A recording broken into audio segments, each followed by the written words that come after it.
خصوصی قابل احترام اساتذہ کرام اور میرے ہم مکتب ساتھی، السلام علیکم ورحمۃ اللہ وبرکاتہ۔ آئیے سب سے پہلے نبی رحمت، شفیع امت، شہنشاہ نبوت، تاجدار رسالت، پیکر جود و سخاوت، احمد مصطفیٰ محمد مصطفیٰ صلی اللہ علیہ وآلہ وسلم کی بارگاہ میں درود شریف کا نذرانہ پیش کرتے ہیں۔ جس انداز سے میں پڑھا ہوں اسی انداز سے پڑھیں۔ الصلاۃ والسلام علیک یا رسول اللہ،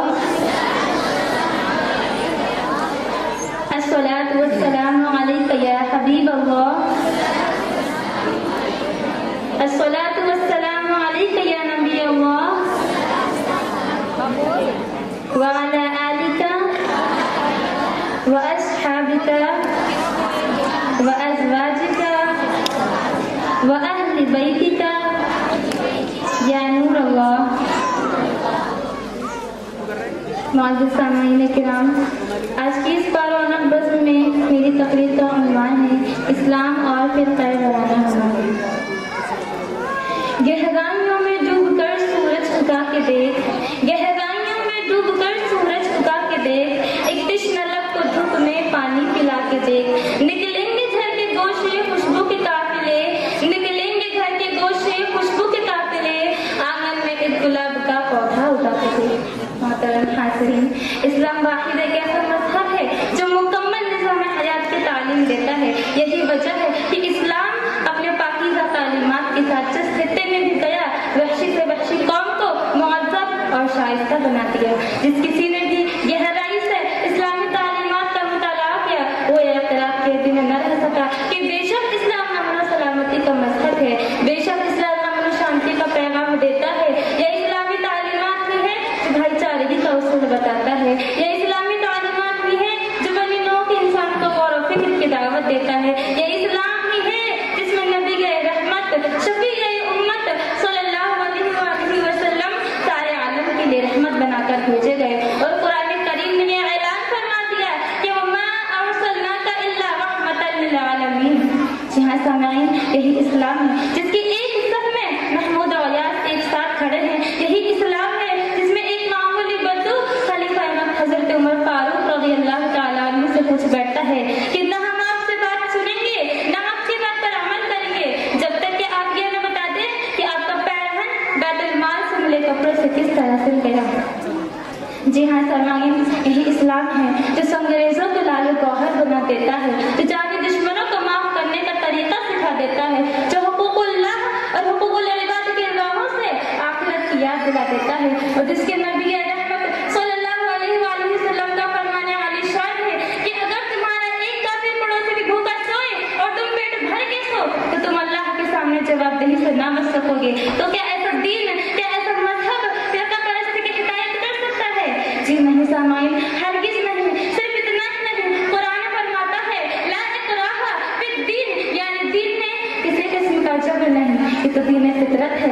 اللہ جس کو چاہے نواز دے، جس کو چاہے عطا فرما دے، جس کو چاہے اس کی ہدایت دے دے، اور وہی ایمان والا ہے۔ اسی بنیاد پر حالت جہاد میں بھی آپ صلی اللہ علیہ وآلہ وسلم نے غیر مسلم بزرگوں، بچوں اور عورتوں پر ہاتھ اٹھانے کو منع فرمایا، نہت پر وار کرنے کو منع فرمایا، اور کہا کہ صرف انہی سے مقابلہ کیا جائے جو مقابل آئے، اور سختی کے ساتھ منع فرمایا کہ خبردار ان کی ہری بھری کھیتیوں کو نہ اجاڑو، ان کے مذہبی جذبات کو ٹھیس نہ پہنچاؤ، ان کے مذہبی مقامات کی توہین نہ کرو، اور ان سے حسن سلوک سے پیش آؤ۔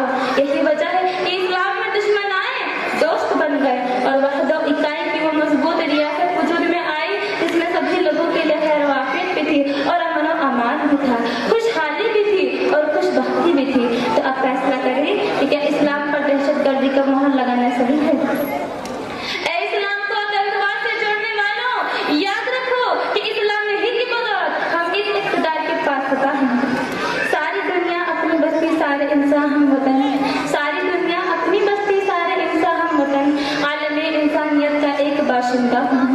محترم حاضرین، تاریخ میں اسلام اور فرقہ وارانہ ہماگی کی بے شمار مثالیں موجود ہیں۔ ایک مرتبہ نبی کریم رؤوف الرحیم صلی اللہ علیہ وآلہ وسلم کے پاس نجار کے इंसानों का एक वफद आया। आप सल्लल्लाहु अलैहि वसल्लम ने उन्हें दावत हक दी। उन्होंने दावत हक कबूल न की और जिज़िया देना मंजूर किया। आप सल्लल्लाहु अलैहि वसल्लम ने उन्हें जबरन मजबूर न किया, बल्कि उनकी इबादत का वक्त होने पर मस्जिद नबवी के एक गोशे में उन्हें अपनी इबादत करने की इजाजत दी और दूसरी जानिब आप सल्लल्लाहु अलैहि वसल्लम और दीगर सहाबाओं ने अपनी नमाज अदा फरमाई। एक और वाक़या जरा गौर से जरा तवज्जो के साथ समाअत फरमाइएगा कि हम हज़रत जाबिर रज़ियल्लाहु ताला अन्हु कहते हैं कि हमारे सामने से एक जनाजा गुजरा। आप सल्लल्लाहु अलैहि वसल्लम उसे देखकर खड़े हो गए। हमने अर्ज़ की, या रसूलल्लाह सल्लल्लाहु अलैहि वसल्लम, ये तो एक यहूदी का जनाजा था। आप सल्लल्लाहु अलैहि वसल्लम ने इरशाद फरमाया, अलैसा बिनफ्सिन, यानी क्या वो इंसान नहीं था? जी हाँ सामाईन, लोगों के लिए रवा नहीं कि वो मजहबी इख्तिलाफात की वजह से एक दूसरे से नफरत करें। याद रखें कि गैर मुस्लिमों से रवादारी और मोहब्बत के सलूक से इस्लामी तारीख जगमगा रहा है। तारीख का एक मशहूर वाक़या है कि वलीद बिन अब्दुल मालिक रज़ियल्लाहु ताला अन्हु दमिश्क की कनीसा योहाना को यहूदियों से जबरदस्ती छीनकर मस्जिद में शामिल कर लेते हैं। जब हज़रत उमर बिन अब्दुल अजीज तख्ते खिलाफत पर जलवा अफरोज होते हैं तो ईसाई कनीसों पर किए गए जुल्म की शिकायत करते हैं। हज़रत उमर बिन अब्दुल अजीज अपने आमिर को हुक्म देते हैं कि मस्जिद का जितना हिस्सा गिरजा की जमीन पर तामीर है उसे मुनहदम करके ईसाइयों के हवाले कर दिया जाए। देखो ऐ इस्लाम के दुश्मनों, तासुब के अलग कर देखो, ये इस्लामी तालीमात का नतीजा है कि ख्वाजा गरीब नवाज, बाबा फरीदुद्दीन और हजरत निजामुद्दीन औलिया तक तारीख के औराक पलटते जाओ। ये औराक गैर मुस्लिमों से रवादारी और मोहब्बत के सलूक से जगमगा रहे हैं। इसीलिए तो इकबाल ने कहा कि कुछ तो बात है कि हस्ती मिट्टी नहीं हमारी, कुछ तो बात है कि हस्ती मिट्टी नहीं हमारी, सदियों रहा है दुश्मन दौरे ज़मां हमारा। मोहतरम हाज़रीन, इंसानियत नवाजी की इससे बड़ी मिसाल और क्या हो सकती है कि फतह मक्का के मौके पर काफिर डरे सर में खड़े हैं और सोच रहे हैं कि अब हमारा क्या होगा। लेकिन कुर्बान जाइए रहमत आलम नूर मुजस्सम सल्लल्लाहु अलैहि वसल्लम पर कि काफिरों को इकट्ठा किया और ये ऐलान फरमा दिया कि आज तुम पर कोई गिरफ्त नहीं, तुमसे कोई बदला नहीं, तुम सब आजाद हो। गर्ज क्या कहूँ मैं तुमसे कि वो सहरा नशे क्या है जिसके लाए हुए अमली तालीमात ने दुनिया की हालत बदल दी। आज उसी इंसानियत के अलमबरदार इस्लाम के मानने वालों पर अरसाए हयात कम किया जा रहा है। क्या कसूर था बर्मा के मुसलमानों का? क्या खता थी फिलिस्तीन के मुसलमानों की? क्यों इराक और अफगानिस्तान में बेगुनाहों के खून से होली खेली जा रही है? जवाब दो नफरत की पुजारियों, क्यों अखलाक को बीच के शक में बेरहमी से मार दिया जाता है? क्यों गौरक्षा के नाम पर कत्ल खून को हवा दी जा रही है? जवाब दो लव जहाद का तमाशा फैलाकर माहौल में कशीदगी पैदा करने वालों, हजूमी तशद्दुद की आड़ में बेगुनाहों की जान लेने वालों, जवाब दो कि गोदरा सालिहा को निशाना बनाकर हजारों बेगुनाहों की जान ली गई और माँ बहनों की असमतों को तार किया गया। इस्लाम जैसे दीन फितरत और उसके मानने वाले मुसलमानों पर इल्जाम लगाने वालों, याद रखो कि जिनका मसलक है रोशनी का सफर वो चरागों को क्या बुझाएंगे। जिनका मसलक है रोशनी का सफर वो चरागों को क्या बुझाएंगे और अपने मुर्दे भी जो जलाते नहीं वो जिंदा लोगों को क्या जलाएंगे। मोहतरम सामईन किराम, इस्लामी तालीमात ने मुसलमानों को तबलीग और दावत हक देने की तलकीन करने के साथ साथ जहाँ लानत और राह पे दीन का हुक्म देकर राह हिदायत का तय्युन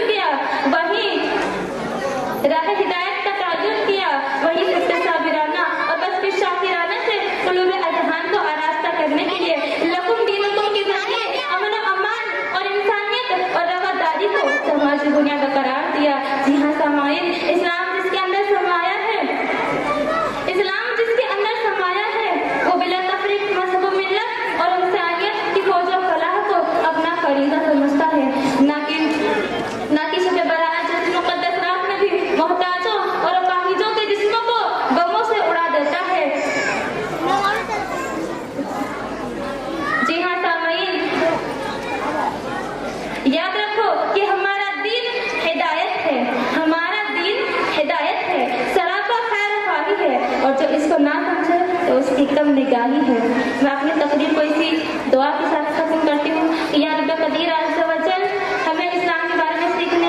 ہیں اس پر عمل کرنے اور اس کو دوسروں تک پہنچانے کی توفیق عطا فرمائے.